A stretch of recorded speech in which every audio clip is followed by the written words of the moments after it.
Para falar sobre as maneiras de lidar com o medo, está aqui no estúdio o psiquiatra e homeopata Aloysio Andrade. Doutor Aloysio, o medo deixa a pessoa insegura, frágil, acaba com a pessoa, não é? Pode limitar a vida da pessoa demais, né, Isabela? Como é um instinto, todos nós somos submetidos à tendência ao medo. Mas é um instinto natural, é um instinto de defesa, um instinto que nos protege contra os riscos, ou seja, a noção de perigo é que traz o medo. Portanto, quando ele fica exagerado, quando ele traz para a pessoa essa questão da impossibilidade, aí sim a gente entende como um medo neurótico, como um medo problemático, como um exagero numa coisa que seria natural se estivesse na dose correta.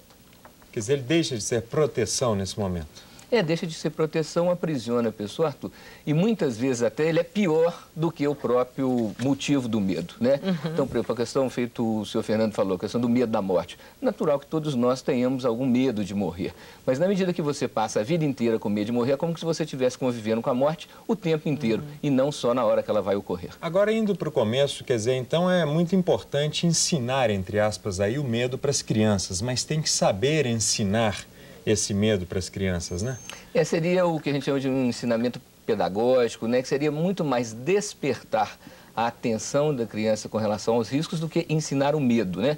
Na verdade, quando você desperta esse cuidado na criança, você vai estar transformando essa criança numa pessoa, ou num jovem mais preparado para não se arriscar em demasia, para não ter riscos além dos que a vida já nos traz. Agora, bicho-papão, lobo-mau, então isso aí, escuro, a mãe não pode acender o abajur à noite para incentivar esse medo, assim, sem querer até, não? O que acontece, Isabela, é que quando você traz para a criança essa imagem de que existe algo que é do invisível, algo que não é palpável e algo que pode surgir a qualquer momento, ela pode estar colocando dentro da criança, introjetando, como a gente chama, um temor definitivo, uma coisa que pode acontecer como problema para essa criança o resto da vida. Então, é uma tecnologia relativamente simples, né? Não vai lá não porque tem bicho-papão, tem lobo-mau, né? Mas isso é detestável do ponto de vista pedagógico e pode trazer consequências que são realmente terríveis para essa criança. Quer dizer, rapidinho então, o medo de altura, de buraco, de choque elétrico, o medo de se arriscar no trânsito são importantes, naturalmente, nessa parte de passar isso para as crianças. Mas esse medo lobo-mau, bicho-papão, jamais. Jamais. O medo de coisas concretas, objetivas e perigosas precisa de ser trabalhado com a criança, sem dúvida. Agora, a mãe medrosa, o filho vai ser medroso também se essa mãe não tomar cuidado? Isabela, não obrigatoriamente, mas o risco é muito maior, porque a criança até o 3º ano de vida, até os 3 anos, ela é basicamente imitação, ela é basicamente repetição do que ela vê no entorno. Então, seguramente, que uma mãe que tem aquele pavor de chuva e que toda vez que vai chover fecha tudo e traz aquele seu conteúdo de pavor para o ambiente, ela vai contaminar essa criança sem dúvida nenhuma. Até uma frase sem querer, né? Vai chover, né? Ué, o que tem chover, né, doutor? Não é? Algumas mães fazem isso, né? Aí a criança fica, mamãe, mas vai chover, é normal, né? É como se fosse absurdo uma coisa que é natural. Que é natural. Doutor, o que seria então uma pessoa destemida? Uma pessoa, a gente diz, essa pessoa não tem medo. Tem medo, né?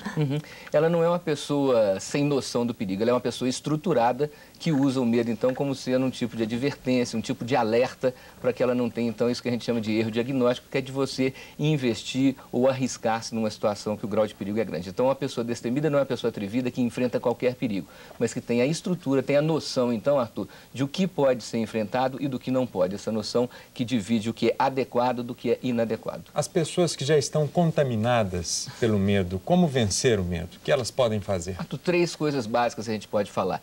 Terapia individual, né, a terapia em grupo, esses grupos de apoio, os grupos de ajuda, como o senhor Fernando falou, alguns medicamentos, tem alguns casos que podem ser ajudados com medicamentos, e o que a gente chama de situações de desafio, que o senhor Fernando falou, então, que é a questão de você se expor ao medo, mas não é se expor a qualquer medo de uma forma pouco planejada. Você planeja, por exemplo, a própria questão do teatro pode trazer você fazer no teatro uma situação que repete aquele medo, então, mas é um medo, vamos dizer assim, uma situação artificial onde a pessoa tem condições de ser treinada, de aos pouquinhos, então, ir vencendo essa neurose, esse trauma que vem acompanhando, que funciona como um disco furado, né? Ela se repete de uma maneira sequencial.